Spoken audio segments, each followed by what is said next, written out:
Hello mga Paps! I'm Kuya Shane at nandito ngayon si Kuya Mikmik or si Dami Mong Alam or DMA sa Facebook, no?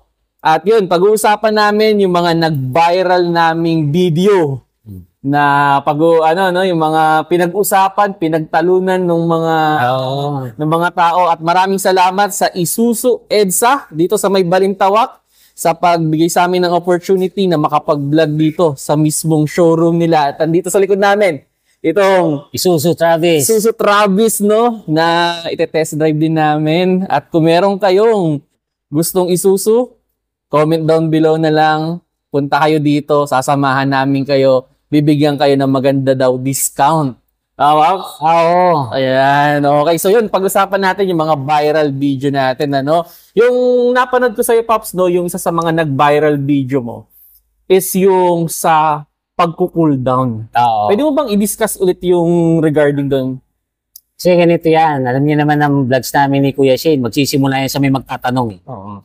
Diba? Sabihin nila, Kuya Mikmik, yung bang sasakyan pag long drive kailangang i-cool down talaga. Mm-hmm. So, yan po ay ginagawa ng mga may turbo yung makina. In-explain ko naman po yan. Kasi guys, yung makina na may turbo, kung hindi nyo po alam, yung turbo kasi doon yan nakakonect sa exhaust. So, inaharness po niyan yung exhaust na may init. So, habang tumutulin yung andar nyo, lalo kayo bumibilis, lalong maraming exhaust gas yung nag-ano dyan, nagpa-power dyan, yung turbo umaabot sa halos magbaga. Mm-hmm. So ang nagpo-protekta lang po diyan sa turbo natin yung nagsisirculate na langis doon sa makina, pumupunta rin diyan sa turbo. Ngayon, kung mahaba ang biyahe natin, tapos halimbawa magpapagasolina tayo, tapos bigla kang huminto dahil pagpapatay sa yung makina, yung langis na nandoon sa may turbo, matitigilan yun kasi titigil yung circulation ng langis. Yung nandoon sa may turbo, maluluto yun. Pag naluto ngayon yun, magiging carbon, magiging tutong. Yun. Tapos, mapupunta ngayon doon sa bearing yun. Mm-hmm. Iingay ngayon yung bearing mo hanggang sa masira. Yun ang pyesa na umiinit na kailangan mong i-cool down. Ngayon, kung ang sasakyan mo, wala namang turbo, pwede mo rin i-cool down. Pero, wag na kasi sayang naman yung gas. Wala ka naman, kung ang sasakyan mo, walang turbo, wala kang dapat palamigin na kasing init ng turbocharger. Yun. Pero kung gusto nyong ipalamigin, kasi iba, nakasanayan na daw nila na pag long drive, cool down muna nila. Yung iba nga sabi sa akin, 15 minutes pa sayang naman yung fuel. Pero kung gusto nyo, syempre, sasakyan nyo yan Nasa sa inyo. Yung sa akin lang, in-explain ko, kung para saan ba talaga yung cool down. Ngayon, siyempre, debate yan. Yes, oo. Pero yun, yung Travis natin, may turbo na to. Oo, turbo yan. Tsaka makina niyan, yung tried and tested na 4JA1, pero Euro 4 na. Yun, okay. So yun, ang natin, ang opinion ko dyan, tama naman talaga yung pagpo-cool down, especially kung galing ka sa long ride na binirit mo ng binirit yung sasakyan. Oo, pero, para hindi naman tumagal yung pagko-cool down ninyo. Kung sa tingin ninyo, malapit na kayo dun sa parking space ninyo o yung pagpaparadahan ninyo, kung halimbawa mga 5 minutes away, 5 kilometers o 2 kilometers away, wag na kayong bibirit. Kumbaga, cool down na rin. Takbong pogi na lang, kumbaga, di ba? Para at least yung makina natin, yung turbo natin, nagko-cool down na rin na dahan-dahan. At pagdating natin doon sa parking space, pwede na rin naman nating, hindi naman kagad patayin agad, pero mas less na yung pagko-cool down natin. So, yun mga Pops, no? Oo. Yun kasi, meron mga dyan, meron mga nag-comment sa akin na sabi nila, kalukuhan na niya yung pagko-cool down, tagal ko na may makinang may turbo, hindi naman nasira. Sabi ko, well, good kung hindi mo nasira yung turbo mo kasi meron talagang mga makina na built to last. Mm-hmm. Diba? Meron talagang ganon. Pero hindi ibig sabihin na hindi mo nasira yung turbo mo, yun ang proper na gawin. Kasi, sabi ko nga doon sa huli kong vlog na yan, hindi ko po yan inimbento. Tinignan ko, kinuha ko yan mismo doon sa website ng Mitsubishi, yung kung paano yung turbo nila. Sabi ko, hindi yan ngayon. Kung gusto mo pa rin ng huwag mag-cool down, nasa iyo naman yun, sasakyan mo naman. Yan, pag nagbo-vlog kasi, sa totoo lang, pag nagbo-vlog kami, hindi lang din naman dun sa nabasa na. Meron din kami mga personal experience Meron din kami mga tinanong ng mga expert, meron din kami mga binasa. Bago namin ilabas yan, hindi naman yan basta-basta na lang na naisip namin, sinabi na namin. Sabi ko nga, hindi naman namin huhugutin sa imahinasyon namin yan. Di ba? Hindi naman kami yun lang nag-drive. Ayun, sabi ko. Tsaka isa pa, yung iba sinasabi, di ba? Wala namang mawawala eh. Hindi gawin mo na, kasi kung hindi mo gagawin, nandiyan pa yung risk na, masira yung turbo mo. Hindi kaya murang magpagawa niyan. Tama, mahal. Mahal magpagawa niyan. Ano pagawa niyan? Dito ka na sa safety. Sa safety. Ayun. O sige ikaw bro, ano naman sa'yo, yung anong video mo na nag-viral yung pwede mong discussan? Okay. Isa sa mga nag-viral ko dyan is yung unleaded tsaka yung premium. Oo. Nagawa tayo ng parehas natin interpretation. Sinabi ko nga, pag highway driving or long ride, na gusto mong bumirit-birit, gusto mong ma-feel yung extra power ng kotse mo, mas okay na mag-premium ka or 95 octane. Pero kung more on city driving, okay lang naman kahit yung unleaded or 91. Kasi laki din naman masisave mo, piso, 2 piso per liter. Sayang din. Sayang yun, sayang. Ang ano lang naman dyan, kung hindi mo babaguhin yung driving habit mo, sa totoo lang, useless din kung mag-premium ka. So, pag naglagay ka ng mas mataas na octane, ay, i-match mo rin yung way ng pagpapaandar mo. Kasi kung sasabihin mo na, naglagay ako ng 95 octane, wala naman ako na-feel na iba. Ang tanong dyan, binago mo ba yung driving style mo? Yung iba naman kasi bro, ang katwiran nila, kaya daw sila nag-95 octane para makaiwas daw sa carbon. Kasi daw yung low octane, makarbon daw. So, medyo mahirap hindi ko kasi masagot yan kasi magiging debate na naman yan.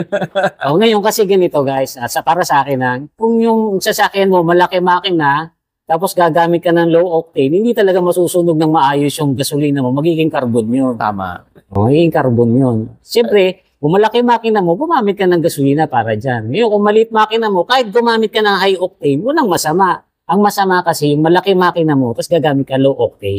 Ngayon, kung maliit makina mo, gamitin mo kung ano yung gusto mong gasolina, kahit pa yung pinakamataas na octane, walang problema. Kasi lahat naman yan unleaded. Wala namang lahat yan unleaded kumbaga. So, ito isang viral video mo pa, na napanood ko rin. Yung regarding dun sa pagbubukas ng radiator cup. Naku, medyo marami yatang tumaas ang kilay sa'yo doon. Discuss mo yan ulit sa ating mga viewers. Kasi alam niyo guys, yung video ko na yan, originally, yung una kong ginawang video niyan, nagkaroon 24 million views. Kaya lang hindi kumita kasi yun yung una kong pasok sa Facebook, di pa ako monetize. Ngayon, 24 million views, karamihan doon, yung mga nagba-buy and sell nagalit sa akin. Kasi nga, nalaman, kumbaga tinuro ko kung paano malalaman kung may diferensya ba yung makina sa pamamagitan lang ng pagbukas ng radiator cap. Sabi ko, tinuro ko dun, sabi ko, siyempre, pagdating mo sa sakyan na ipapakita sa inyo, palamigin nyo muna ng konti, tapos pag malamig-lamig na, buksan nyo yung radiator cap, tingnan nyo kung ano makita nyo sa loob. Siyempre, kung makita mo dyan tubig, ibig sabihin yan, hindi gumagamit ng coolant yung nagbebenta. Pag nakita nyo walang laman, lalo namang X yun. Pero tinatakbo niya yung sasakyan, walang laman yung radiator. Pangatlo naman, pwede mo makita kung may kalawang yung loob. Pwede mo makita kung mayroong langis yung loob. Kasi pag mayroong langis yung loob ng radiator, ibig sabihin yan, it's either sira yung cylinder head gasket niyan, o kaya naman sira ang oil cooler na, siyempre, bibigyan ka na niya ng problema. Yung coolant na mayroong langis, hindi niya na magagawa ng maayos yung trabaho niya basta meron siyang kahalong langis. So makikita mo yung pag binuksan mo yung radiator cap. Pagkatapos pagka nabuksan mo na yung radiator cap, start mo. Pag bumulwak yung tubig papalabas, para ba siyang fountain? Ibig sabihin yan, yung pressure dun sa loob ng combustion engine, pumupunta ngayon dun sa daanan ng tubig, kaya ngayon binubulwak niya palabas. Na po yun, singaw ang cylinder head gasket mo. So, malaking trabaho yun. Nasa sa inyo yun kung gusto nyong kuhanin. Kasi, kaya maraming buy and sell na nagalit sa akin. Sabi ko, wag nyo nang kuhanin yan. Sabi nila, nasa usapan naman daw yan. Tama naman. Kasi nga naman, kasi ibang buy and sell, napapalusot pa nila yan. So, nabebenta nila ng sablay yung ano. Pero para sa'yo, pag meron ng mark ng oil, yung radiator cap, X na ba kagad? Hindi ko nakukuhanin niya kasi marami naman nagbebenta ng sasakyan. Bakit ka pipili? Kaya ka nga bibili. Sabi ko, kaya ka bibili ng sasakyan, kailangan mo ng sasakyan magagamit. Hindi ka bibili ng sasakyan na binili mo para magpagawa ka. Di ba? O, kaya ka bibili ng sasakyan, gusto mong magamit yan eh. Kahit na sabihin mong may discount pa yan o ganito, istorbohin pa rin ako yan eh. Papagawa ko pa rin yan. Lalo kung wala kang kilalang maayos na mekanik. Di ba? O ako, kaya kong gawin yun. Kaya lang, uubos naman ako oras. Mapapagod ako. Di maghanap ka na lang ng maayos. Tama. Sabi ko, bakit dami mabibili sa marketplace? Oo, yun. Siyempre, bibili na lang tayo maayos. Pero ito yung isang dyan eh. Meron din isang tricky dyan. Oo. Para dun sa mga marunong talagang gumawa o may experience na magpagawa ng sasakyan. Yung iba mas okay din yung alam nilang sira. At sila yung magpapagawa. Babaratin nila yung Babaratin talaga nila. Babaratin talaga nila yun. Na tipong, ako magpapagawa niyan, ako magpapa-overhaul niyan. Oo. Kilala ko yung gagawa, magaling yung gagawa, sigurado kung magpe-perform yan. Tatawaran nila mga 50,000. Oo, baka nga naman bumigay. So, tama yun. Pero syempre kung ang bentahan tipong yung talagang tamang benta pero merong grasa yun o meron niyang oil, syempre negative na kaagad yun. Or ililes talaga ng sobra-sobra. Alam niyo kami kasi ni Kuya Shane, nagbablog kami, yung vlog namin, hindi naman para sa mga expert kasi yan eh. Yung vlog namin, patungo yan doon sa mga hindi nila alam yung gagawin nila.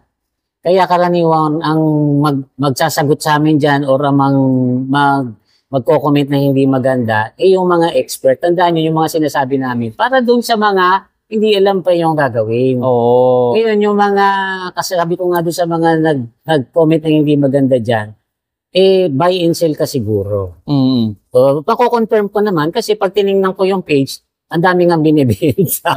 So, buy and sell. Hindi ko hangad na masira yung pagbebenta mo. Ang hangad ko, hindi para sa'yo, ang hangad ko, para dun sa mga taong bibili. Tama yun. Kasi parang ang end goal ko talaga dito, ma-enjoy nung mga viewers ko yung kotse nila, with the minimal cost. Kumbaga yung hindi nila ma-experience yung breakdown sa kalsada. Hindi nila ma-experience yung tipong magpapagawa sila ng sobrang mahal. Ang gusto ko yung pagdating mo sa pagawaan, may idea ka doon sa gagawin, hindi na yung mga hindi ka manloloko agad. Hindi naman sa sinasabi naming maraming manloloko, pero meron. Nako, bro, ako tahasan ko na sinasabi sa'yo. Maraming nanloloko. Kasi maraming maluloko eh. Maraming maluloko. Ngayon, kung hindi ka maluloko kasi hindi alam ka, hindi mo bibigay yung pera mo dyan kasi hanggat hindi mo sinasabing gawin yan, kalikutin yan, hindi ka maglalapag ng pera dyan. Ngayon, pag naramdaman mo na, teka lang, hindi ganyan nagsira niya na, napanood ko kay ganito, ganyan na. O di ngayon, umalis ka, kinutuban ka, umalis ka doon sa talyer na yun, pumunta ka sa ibang talyer. So, yung mga opinion naman namin, kung titignan ninyo, hindi naman yan totally for expert talaga. Para yan sa mga new driver, new car owner na gustong matuto. Hindi na to para doon sa mga magagaling na. Hindi na namin kayo matuturuan. Doon na lang kami sa mga tipong mga tao na gusto palang matuto, 'di ba? Kasi ang naman namin, yung experience namin, yung sinishare namin sa mga viewers. Kasi ako tulad ko, mas matanda ako kay Kuya Shane. Napakarami ko ng aberyang inabot sa daan. So, siyempre, yung aberya na yon, naturuan ka na noon. Paano mo ba may iwasan yun? Ipamahagi mo na sa iba para hindi na nila ma-experience. Napakahirap kaya masiraan o kaya napakahirap makabili ng sasakyan. Nasablay, naku po yung pera mo, naglabas ka ng 100, tapos ang pinampagawa mo 100 din. Napakasakit nun. Napakasakit nun. Kawawa naman. Kawawa yung tao. Ayun, no? So, ikaw, Kuya Shane, share ka pa ng isang Ayan, yung isa pang nag-viral sa akin is yung sa gulong. Yung sa gulong. Ako, mo rin yun, na pinag-uusapan din natin to. Na ang comment ko, in a practical way, yun, na yung luma, ilalagay mo sa harap, then, yung bago, ilalagay mo sa likod. ang dami ring nag-comment doon. Oo, may opinion. Pero ang lagi nilang sinasabi, paano pag pumutok yung gulong? Oo. Ako, nung ginawa ko yun, hindi ko inisip na puputok yung gulong. Oo. Kasi hindi ako maglalagay ng gulong na questionable. Di ba? Kasi ang hirap eh. Ang hirap maputok. Sino bang gusto maputokan ng gulong? Ako personally, hindi pa ako naputokan ng gulong. Bakit? Kasi lagi kong chine-check yung gulong. Kung alam ko na alanganin yung gulong, bakit ko pa yan itatakbo? Diba? Kung ano natin. Kasi yun lang yung pinaka-pinopoint ko dito, no? Huwag niyong itatakbo ang isang gulong na alanganin. Kasi mahirap maputokan ng gulong. Kahit saang harap man o likod yung maputokan ka, may tendency gumewang pa rin yung sasakyan mo. Hindi mo makontrol. At unfortunately, pwede ka talagang ma-aksidente. Ang pinaka-bottom line nun, yung video na yun, is yung safety na hindi ka naman umislide. Kasi sabi nga, yung harap, pwede mong i-control. Pwede mong imanobela. Pero yung likod, hindi mo mai-steer yan. So, mas better na umislide ng konti yung harap mo than yung sa likod mo kasi mas control mo yung harap mo. Pero syempre, lagi nating sundin yung speed limit para di rin natin ma-experience yan. Ako naman, ito, masasabi ko lang doon sa mga viewers. Tinan nyo kami ni Kuya Shane. Siya yun na opinion niya. Ako, ang opinion ko iba. Kasi ako, pagka ngayon naglagay ng gulong, sa harapan. Pero, hindi nyo kami makikita magbanatan ng masasakit na salita. Kasi pwede kayong magkaiba ng opinion, pero nagpapalitan kayo, tinitingnan nyo kung sinusukat nyo ba kung yung bangka niya is mas may sense, baka mamaya, pwede kong subukan sa susunod. O diba? Kasi ako, ever since na mag-drive, hindi ko talaga nilalagay yung gulong na luma sa harap. Yung bago, yun ang sa harap. So, di ngayon, dahil meron sinabi si Kuya Shane na ganyan, pwede ko ngayon subukan. Di ba? Itatry ko. Kasi yung halimbawa, kung nakarinig kayo ng ganyan, babanat ka agad ng comment na. Diba? Di, ang ano doon, panoorin muna ng buo. Kasi, minsan, pinanood nyo yung kalahati, hindi nyo inintindi yung buo. Ang ending, mali na. Sinundan nyo lang yung mga naunang comment, na gano'n lang din, na pinanood lang hanggang kalahati. Misa nga, title lang eh. Title lang. Title lang. Napapa-comment na kagad. Pero ang binasa lang is yung nag-unang comment, doon din siya nag-base. Hindi niya pinanood yung buong video. Mga paps, buuin niyo yung video para makuha ninyo yung buong sense nung video. Kasi minsan, actually, sinabi ko sa dulo nun, ito ay para dun sa mga hindi nagpa-practice ng tire rotation. Kung hindi mo pinanood yung dulo, hindi mo maano na. Nagta-tire rotate naman ako, kaya magpapalitan din naman pala yun, di ba? So, yun yung ano ko dyan. Kaya nga ako, parati ko sinasabi sa viewers, alam nyo, style ko lang yan. Pero hindi ko sinasabing gayahin nyo. Hindi ko sinasabing yan din ang gawin nyo. Kasi gawin nyo kung ano yung nasa sa loob nyo. Kung gusto nyo, sa kanan nyo lang lagay yung dalawang pares na. Kung gusto nyo, nasa kanan yung harap isa, nasa kaliwa. Kasi sasakyan nyo naman yan eh. Kami naman, kaya lang kami sumasagot ng gano'n. Kasi meron kami viewer na nagtanong. So, ang sasagot namin dyan, base doon sa experience namin. Yun. Tapos ito pa yung isang nag-viral mo rin, yung regarding sa preno. Yung drum brake, tsaka yung disc brake. Pwede yung ma-discuss mo ng konti. Kasi ganito. Alam nyo pagka tawag dito, content creator, kumisan yung mga topic na akala nyo walang manonood, kumisan yung pa yung mag-viral. So, gumawa ako ng topic kasi tinanong bakit daw maraming mga sasakyan, especially mga kotse na medyo low-end.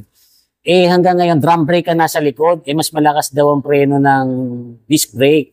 So, in-explain ko doon na kasi yung drum brake, mas murang i-produce.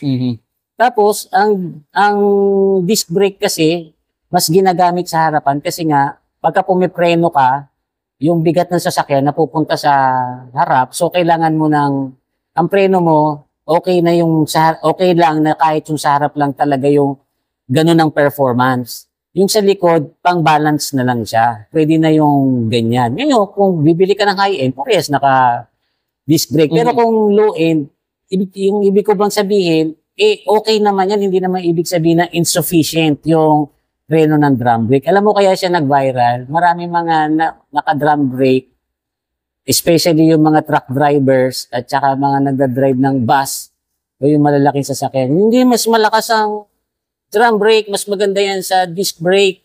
Ito nga mga mga drive namin truck, mga bus, puro drum brake to. Sabi ko, alam nyo ako sir, kaya drum brake ang mga nasa bus, tsaka sa truck. Kasi yan, mga naka-air brake yan eh. Gumagamit sila ng system na air brake. Ngayon yung air brake, mas madali siyang i-integrate sa drum brake. Mas madali para sa manufacturer na integrate nila yung air brake pag naka-drum brake yung sasakyan. Once naman na naka-air brake na ang isang truck, ang lakas ng preno niyan.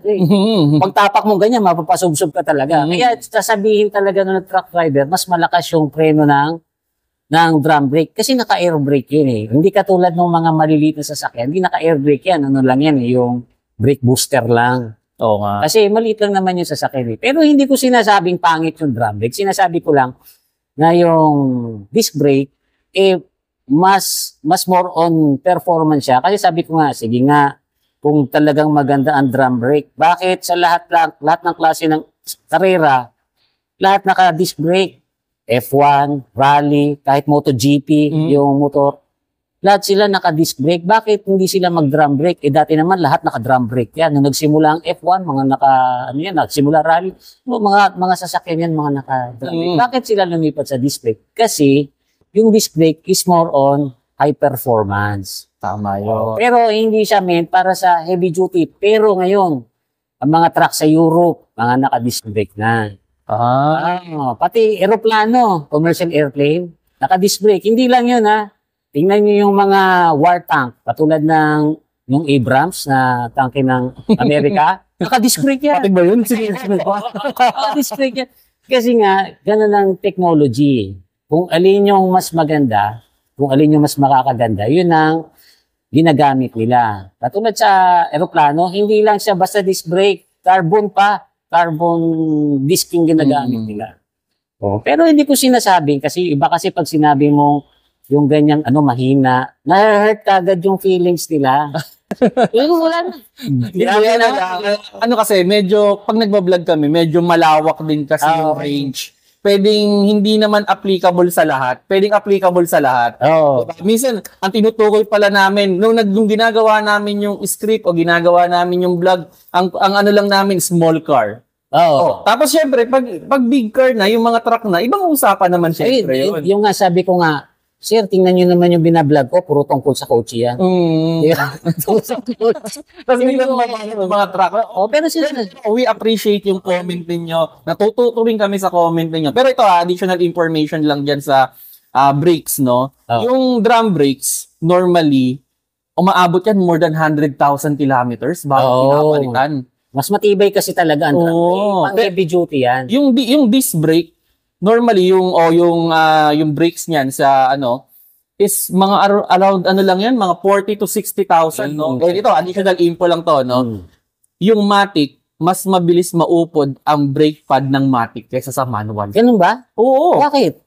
Kasi, di ba, pag Matic, preno ka ng preno. Unlike sa manual, pwede mong gamitin yung clutch mo para medyo bumagal ng konti. Oo, yun. Kumbaga, ito yung estimate ko, Naka-3 palit ka na sa Matic ng brake pad. 2 pa lang sa manual. Okay. Kita nyo, natutunan ko yan. Alam nyo kung bakit hindi alam yan? Wala kasi akong sasakyan ng Matic. Ako naman, combination kasi sa akin, no? Yun lang yung yun yung mga information na sinishare namin sa inyo na at least nagkakaroon kayo ng idea, no, na ang sa amin, ako personally, idea lang talaga yung sinasabi namin. Binibigyan lang namin kayo ng suggestion, information. Hindi naman namin sinasabi, ito ang gawin mo. Di tsaka alam nyo, sa kwentuhan, masaya kasi yung wag kagad yung basag trip. Di ba? Nakakainis yun sa kwentuhan. Ewan ko kung may katropa ako, may tropa akong gano'n eh. Pag upo pa lang ng lamesa, basag trip na eh. Di ba? Iniiwasan mo yung gano'n. Yung gano'n din sa content creator, para namin kayong kakwentuhan. Ang chance nyo na makakwentuhan namin kayo is sa comment section. Pag basag trip ka agad, di ba? Ang nangyayari, hindi nagiging productive. Hindi nagiging productive yung usapan. Nagiging lang ba? Tawag dito, nagiging ugat lang. Para gayahin ko minsan ng iba. Kami naman kasi ni Kuya Shane, yan lang. tawag dito, share lang kung ano yung Share alam lang. natin. Ngayon, kung meron kayo alam, i-share nyo din. Oo, actually, ano yun pag nababasa ko yung mga comment na nagbibigay sila ng magandang information, I really appreciate. Napapalike ako, napapakart ako doon sa mga ganong comment. Nagugulat nga ako kung minsan sa iba nagko-comment, hindi ko alam yun Oo. Ako ngayon na natuto.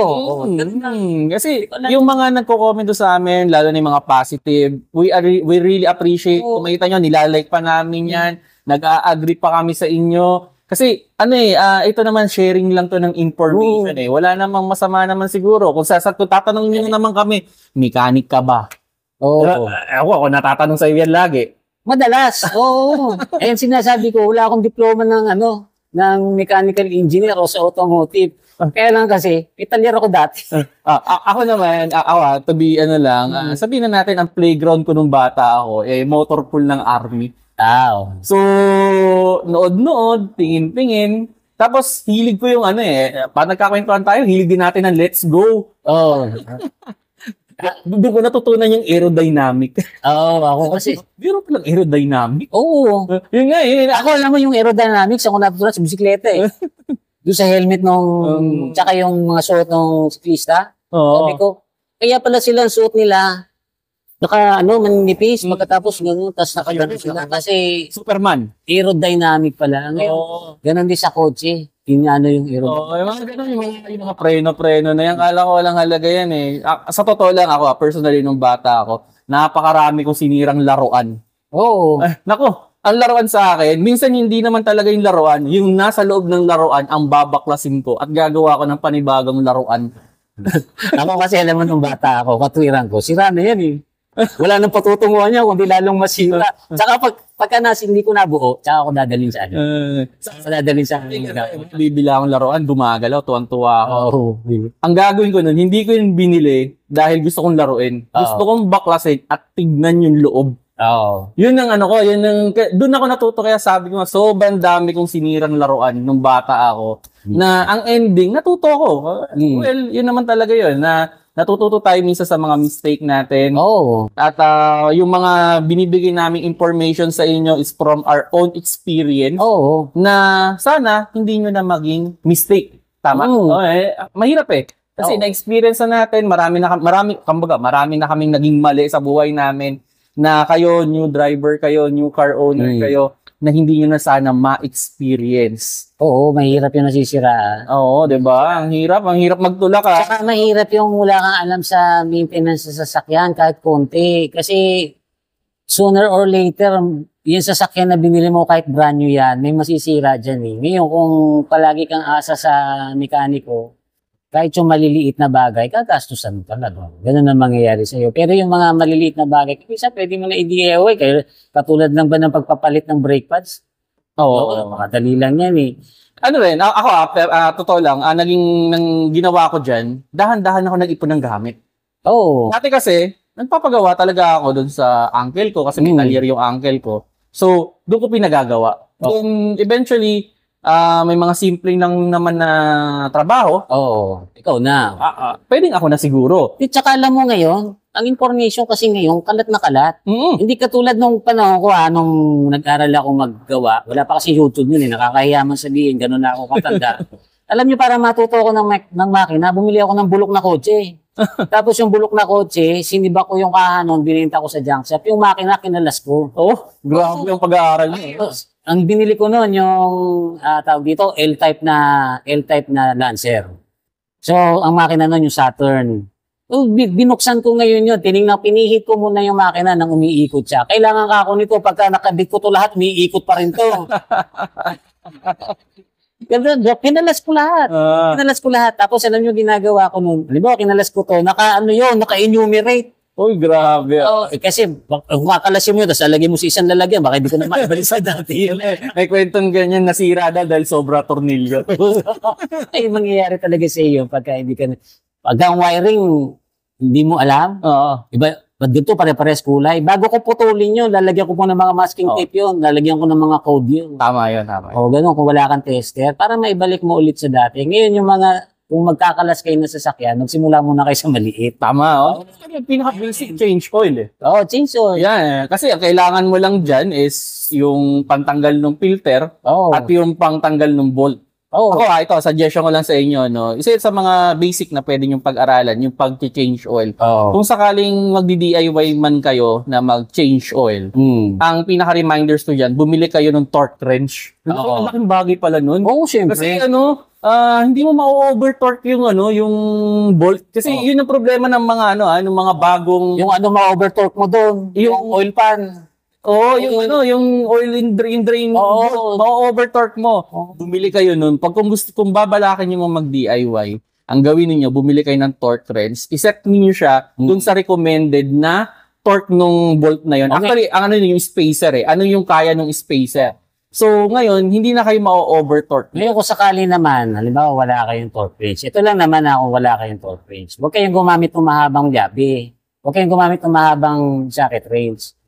Kung mahaba yung socket wrench, huwag nyo hawakan sa dulo. Kasi mas malakas ang pwersa niya sa dulo. Dito nyo lang hawakan sa may dulo. So, may pinakamalapit. Tapos pihitin nyo kung hanggang sa malaman yung mahigpit na. Kasi pag dito nyo yung hinawakan sa dulo, ginanon nyo, pag na-over-torque nyo yan, yung pag nagkaroon na ng pressure yung loob ng makina, tapos na-overtorque nyo, yung nangyari to sa kaibigan ko, natanggal yung bumibili lang siya ng lechong manok. Bumibili siya ng lechong manok na kakainin namin. Hindi, pupulitanin na.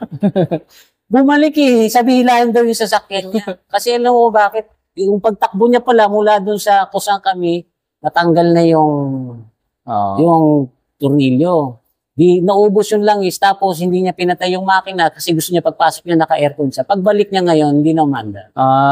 Kung yung i-trace niya ngayon yung dinaanan niya, puro langis yun. Ngayon, pumunta kami sa auto supply, nung ikakabit niya yung tornilyo, wala na, hindi na sumisikip. Wala na. Ako naman, kung walang torque wrench, ang suggestion ko dyan, gumamit lang kayo kung yan ay socket wrench, 3/8 lang ang gamitin ninyo. Then, huwag niyong gagamitin yung kanyang breaker bar, yung mismong wrench lang. At ito kung sakali man, okay, kung depende kasi sa lakas ng kamay.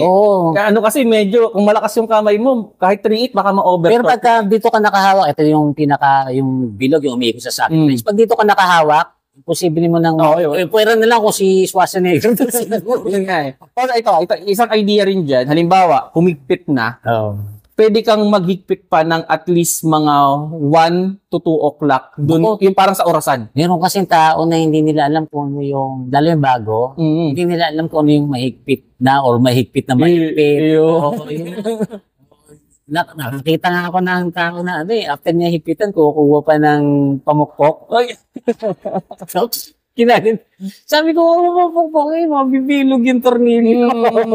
Kasi parang hindi niya kumawala. Hindi, huwag ganun ako. Yan. So yun siguro kung nakaabot kayo dito sa last part, nagkaroon kayo ng idea sa paghigpit pa lang ng drain bolt pa lang ng ng oil filter, ng oil pan kumbaga ito kwentuhan lang namin na yung iba-ibang technique para at least tamang mahigpitan yung drain plug na hindi mabibilog. Ngayon naman kung nahihirapan kang tanggalin, doon ka ngayon gagamit ng mahaba. Ayun. Actually sa pagtanggal pwede. Tapos ngayon ito tip ko lang sa inyo kasi ito nangyari na sa akin. Pagka ngayon tatanggalin yung ganyan, mahigpit, ilayo nyo yung mukha nyo. Kasi nangyari na sa akin yan, sa higpit, nilakas mong ganyan ngayon, nung biglang bumigay ngayon, tinamaan niya ako. Kung ganito, sarado mata ko nangyari na sa akin yan. Lahat yung mangyayari sa'yo pagka nagagawa ka ng sasakyan, sobrang higpit. Ay, gaganyanin mo ngayon, hindi nagkakandairi ka kahatak ka ngayon, biglang lumuwag sa full ka. Ano yun, proper tools talaga. As much as possible, pag kayo ay magdi-DIY man, kung sakali man, na magkaroon kayo ng interest na mag-DIY, mag-invest kayo sa mga tamang tools. Kasi pag mali yung tools na gagamitin ninyo, ipipilit ninyo, baka pwedeng mag-cost yan ng mas malaki. Mas okay na, yung pagawa mo na lang sa labas o pagawa mo na doon sa mga trusted mechanic ninyo para wala kayong maging problema. Sa di ba sa gasolinahan, nakikita ko yung nilalagay nila yung hangin. Pagka nag-change oil, inaaginan yung loob. Ano ba opinion mo doon? Hindi ako agree doon.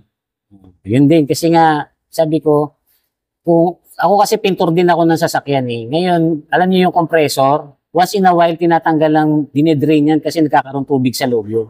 Yung tangke ng compressor. Ngayon, pag pinapahanginan niyo yung loob ng makina niyo, may possibility na may pumapasok na tubig doon. Yun ang... Same yung idea. Kasi actually, na-try ko yan sa air filter. Oo. Yung ginamit ko, so nag-pressure tayo, medyo nabasa yung filter. Kasi nga yun eh. May tubig. Yung kasing hangin natin, ito yung ambient air natin. May moisture yan eh. Ngayon, pag dumadaan yun dun sa pump ng compressor, yung moisture na yun naiipon dun sa tangke ng compressor. Kaya yung makikita mo yung mga tangke ng compressor, may drain plug din. Oo, tama.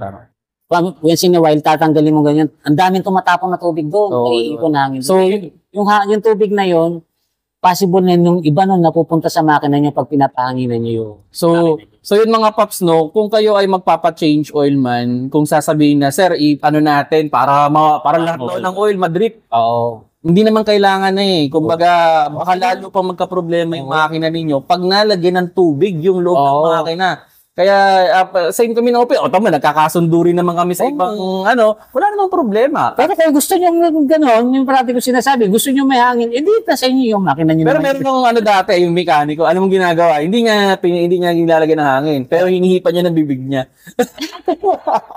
Ako na huwag mong gagawin nyo kasi madami lang iska.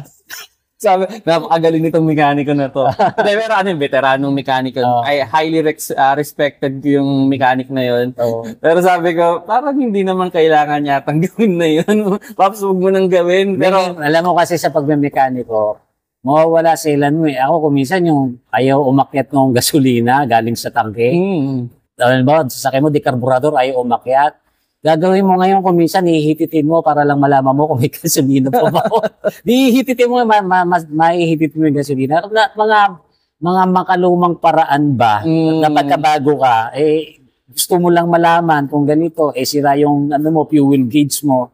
Gagawin mo ngayon, ihihititin mo, mapupunta ngayon gasolina. Sa akin ako, na-appreciate ko yung mga ganong klase ng yung mga ganong klase ng sistema na parang hindi naman talaga siya standard.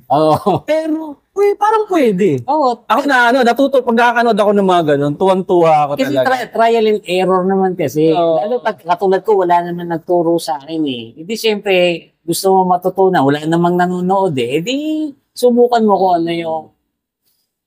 kung ano yung nasa isip mong ganun.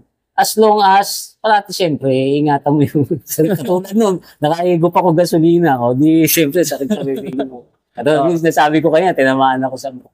Tsaka pagka nag-DIY kayo, handa nyo na yung kamay nyo na nandiyan minsan na iipit, susugatan, kasama yun. Tsaka, siyempre, hindi kayo madudumihan. Talaga namang madudumihan talaga. Napakasila naman natin kung hindi tayo madudumihan. Pero minsan nagagwantes ako kasi napapagalitan ako eh. Ang dumi-dumi daw ng kuko ko. Kuminsan kasi, kaya kuminsan tinatanggal ko yung guantes. Kuminsan merong mga pipihitin mo na hindi mo nakikita.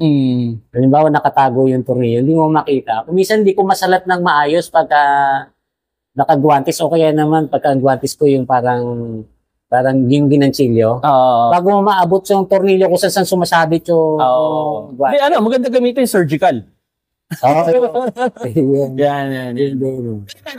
Lastly, anong opinion mo naman, Kasi may isang rin sa akin na itanong to eh. Ano bang mas magandang gamitin na oil sa makina? Mineral or polysynthetic? Anong opinion mo dito, Paps, sa ganitong klase ng... Kasi ako ginulo ko lang yung isip niya lalo eh. Kasi alam mo yan, para ka na niyang para tayong sari-sari relihiyon niya, tapos sasabihin natin yung doktrina natin. Ngayon, kung ako tatanungin nyo kasi dyan, pag ang sasakyan nyo, hindi nyo naman masyadong ginagamit. Let's say, ako katulad ko, meron akong sasakyan akong gamitin ko 3 beses ang taon lang. Lalagay ko lang dyan yung mineral lang. Mineral lang, kasi hindi naman siya ginagamit eh. Kasi ang langis po, na-expired din. Hindi ibig sabihin, halimbawa, kasi every 5,000 daw. Kung hindi mo napatakbo yan ng 5,000 within 1 year, palitan mo rin kasi na-expire din yung langis. Ngayon kung yung sasakyan mo, bihira namang umandar, mineral na lang lagay mo kasi sayang naman yung synthetic kung hindi mo masusulit yung takbo. Ngayon, kung sasakyan mo, madalas mong ginagamit, let's say, nakaka 10,000 kilometers ka within 6 months, mag-ano ka na, mag-full synthetic ka. Tapos yung sasakyan mo pa, brand new.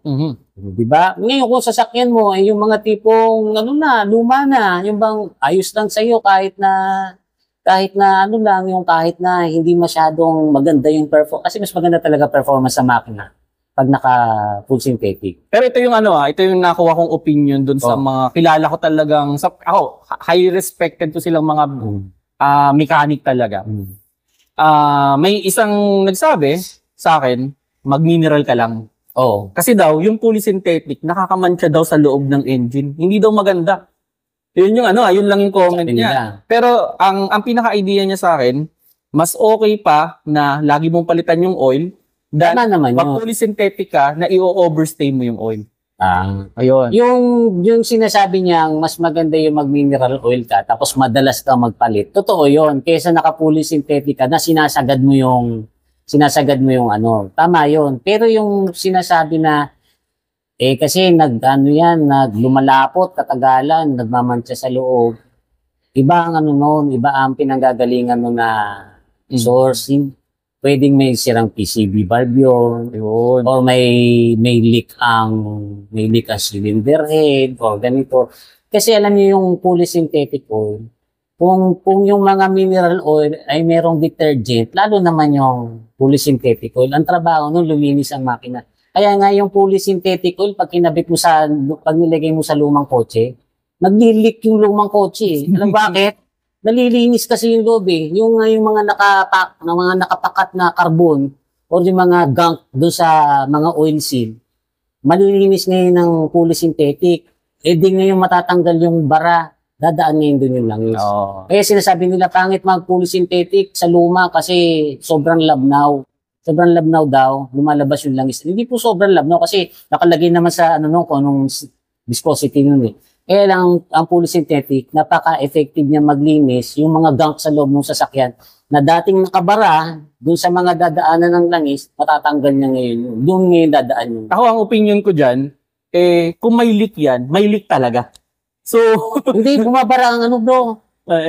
Nako. Kaya para sa akin, walang problema na mag-fully synthetic ka. Sa bagay, kung talagang malaki na yung leak ng sasakyan mo. Yun nga eh. Kasi ito naman yung isang opinion. Ako, ito yung, dito ako pinaka nag-agree. Magkarga ka lang ng semi-synthetic, yung pagitan ng mineral, tsaka nung fully synthetic, at i-change oil mo siya na parang mineral. Maganda rin. Yun yung minsan sinusunod ko talaga. Ang pinakamagandang role kasi alam mo dyan sa langis, mas madalas ka magpalit ng langis, mas maganda sana. Very favorable yun sa makina. Ang problema nga lang doon kasi magastos. Sa katulad kong environmentalist, masakit din para sa akin. Kasi alam niyo yung langis na na pinukuha natin sa sasakyan natin, hindi nyo naman lang kung saan pumupunta yan. Napupunta lang sa environment. Sa akin naman, may kumukuha. Siyempre, kung saan nila ginagawa, pinanluluto. Pinanluluto.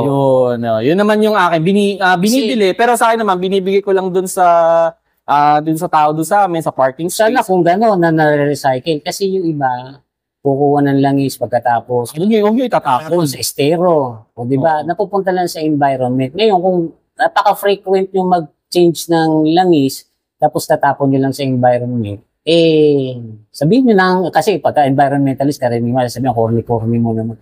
Kasi, yan ang naging sa Amerika, kung bakit sila doon mag-change oil. 5,000 miles, hindi kilometers. Pero meron ako nakita dati na parang papel. Maghukay ka daw, lagyan mo ng bato, doon mo ilagay yung oil. Na ba yung na yun? Hindi, kasi pupunta rin yun sa baba eh. Yun nga, sabi ko parang di yata tama. Pero, yun yung parang dating idea na pwede mong gawin para itapon yung langis mo. Ako, iniipon ko eh. Iniipon ko siya, tapos iniintayan ko na magamit ko siya sa ibang paraan. Dati, nagagamit ko meron kaming yung poso motor ng poso. Yun, doon ko nalalagay. O kaya naman, pagka may nangailangan, binibigay ko. Pero may mga nag-iikot na bumibili niyan. So, kung sakali mang mag-change oil ka, kung napadaan sa inyo, pwede mong ibigay. Minsan nga nagbabayad eh. Oh, yun. Basta kung kaya nyo mag-change oil as frequent as possible, mas maganda. Depende na rin sa budget nyo. O, tama yung sinabi kanina, di balik kang mag-mineral oil. Kasi hindi masama yung mineral oil, nakadesign yan para mag-lubricate. Kaya lang hindi siya nakadesign for matagal na gamit. Mm-hmm. So, kung mineral oil, hindi makakasama sa makina nyo yun, mas gamitin nyo yun. Pero, mag-change oil ka kagad ng 5,000 kilometers or 6 months. Or ako kasi, hanggang 1 year, kaya kong... Pero ang ano dyan ang pinaka-point dito, sundin ninyo yung recommended na viscosity ng makina. Kasi, pag hindi nyo sinunod yun, baka doon kayo magka-problema. Hindi naman, kasi sabi nila, hindi naman masisira yung makina sa totoo lang. Kung halimbawa kasi dito sa Pilipinas, sinasabi nila, mainit daw ang klima, kaya kailangan mas malapot. So ngayon, pag mas malapot ang ginamit nyo, hindi naman masisira yung makina nyo dyan kasi lubricated pa rin naman yun. Kaya lang kasi yung makina nyo, kung halimbawa 5W30 yan, lalagyan nyo ng 40 or 50, yung makina nyo nakadesign sa 30, medyo mas hirap yun. Hindi, paano papasok dun sa mga... Papasok rin naman, kaya lang hindi kasing bilis nung 30. Ngayon, sasabihin nila, kung pabilisan ng, kailangan pala, mas malabnaw, lagay ko 20. Hindi naman pwede sobra. Hindi pwede labnaw kasi yung malabnaw masyado, once na gumanyan yung piston dyan, pagbaba niya, kasama niya rin lahat yung langis. Pag ganun niya, kasama niya rin kagad lahat yung langis. Unless na lang yung makina mo, naka-design para sa 20. Kasi may mga gap din yan Na, kumbaga kung ano yung papasok lang doon na oil. Yun. Dinesign ng yun ng engineering. Kaya sundin ninyo yung recommended na viscosity kung kayo man ay change oil as DIY. Yan. So yun mga paps, ayun, maraming salamat sa Isuzu dito sa EDSA sa may Quezon City, malapit sa Balintawak. Kung meron man kayo. Pag kailangan nyo ng makakasamang tumingin nitong mga units ng Isuzu, kontakin nyo lang kami, mag-comment lang kayo. Comment. Sasamahan namin kayo dito.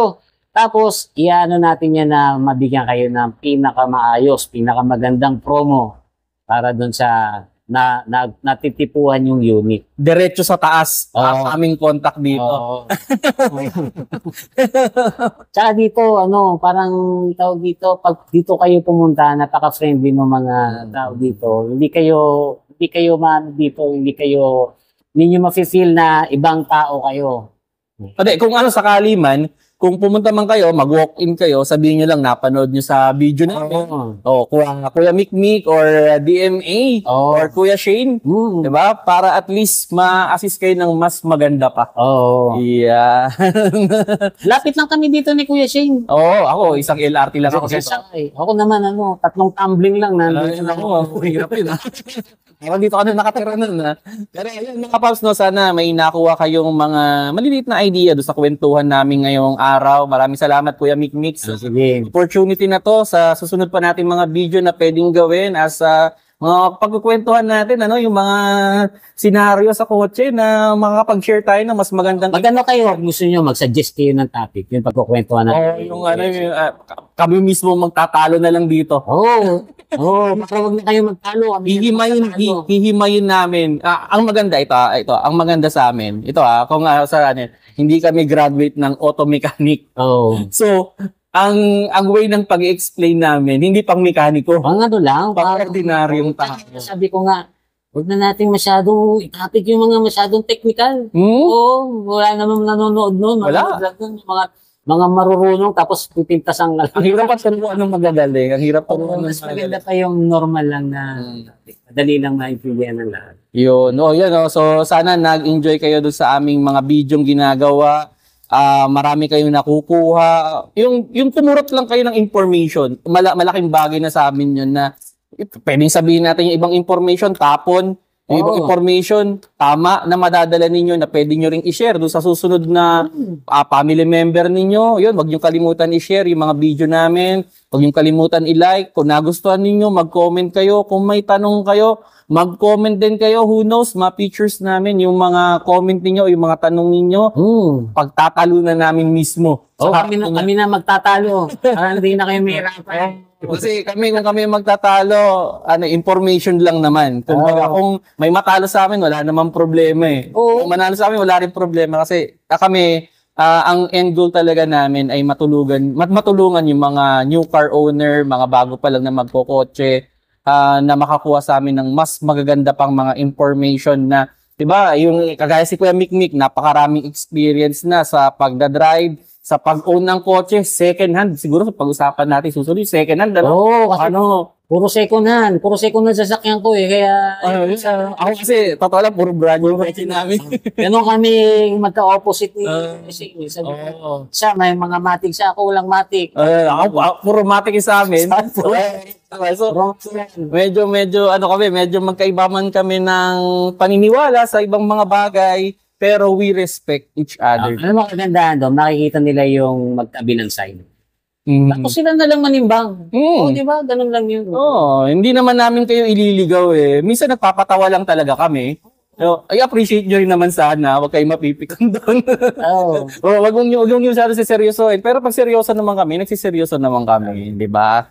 So yun mga paps, no? Maraming salamat sa Isuzu, EDSA, at ayun nga, ito, Travis, no? Travis. Maraming salamat kay Chacha at kay Sir Leo. Paps, ito yung best selling daw nila ngayon. Ay, oo. Nako. Kahit sa survey na ginawa ko dito sa FB natin, ito number 1. Yun, no? Ito number 1 na commercial vehicle. Travis. Nagulat ako. Ang akala ko, ang best selling nila, MUX o kaya yung pickup. Oo. Travis pala. Travis, 80%. 80% ng Travis. Yun. So, sa mga magninegosyo dyan na naghahanap ng pang-negosyong kotse, ito, merong cab lang, cab and chassis, tapos meron yung may body na. Nasa inyo kung ano gusto nyo paggawa. Yun, bibigyan kayo ng magandang discount sa Travis. Pag dito kayo kumuha, Hindi lang yan guys ha. Ito lang kasi pwede namin ilagay sa likod. Pero pag napunta kayo doon sa likod na Isuzu, nandun yung mga malalaki nilang truck. Gusto nila ng truck. Ang daming truck ng malalaki. Kung big time na kayong magnegosyo. Pagdating sa truck, Isuzu, lahat ng gusto nyo gawin sa truck, meron nga sila doon, may crane eh. May crane, merong tanker, may dump truck. Actually, meron sila doon yung parang armored. Parang bibili ka. Armored. Napunta ako doon sa likod. Ano bang buhay mo? May armored na yung pang SWAT. Meron sila. Nasa pagkagusto, ano yung gusto nyo pa-customize, ginagawa pala talaga nila. Yun. So, yun na. Maraming salamat sa mga nanonood. Sige. Wait muna sila, Paps, sa iyong sa mga hindi pa nakakakilala o na hindi pa nakaka-subscribe sa Facebook, ang pangalan ko po ay Audio Monkeys. Yung Audio Monkeys tapos /DMA. Pero sa YouTube po, ang pangalan ko ay Dami Mong Alam. Maraming alam talaga to. Nako, pag ito ang nakachat ninyo, parang kala mo nag-vlog na sa harap mo. Pinabasa mo na yung vlog niya. Totoo lang yan. Kasi minsan may mga pagkakataon na ako madalas magtanong ng mga expert opinion. Hindi naman sa kumbaga yung opinion niya with regard some topic. And ayun, sa mga hindi pa nakakilala sa akin, I'm Kuya Shane sa lahat ng social media platform. Puro Kuya Shane. Puro Kuya Shane lang. Sana ma-appreciate nyo rin yung mga video ko.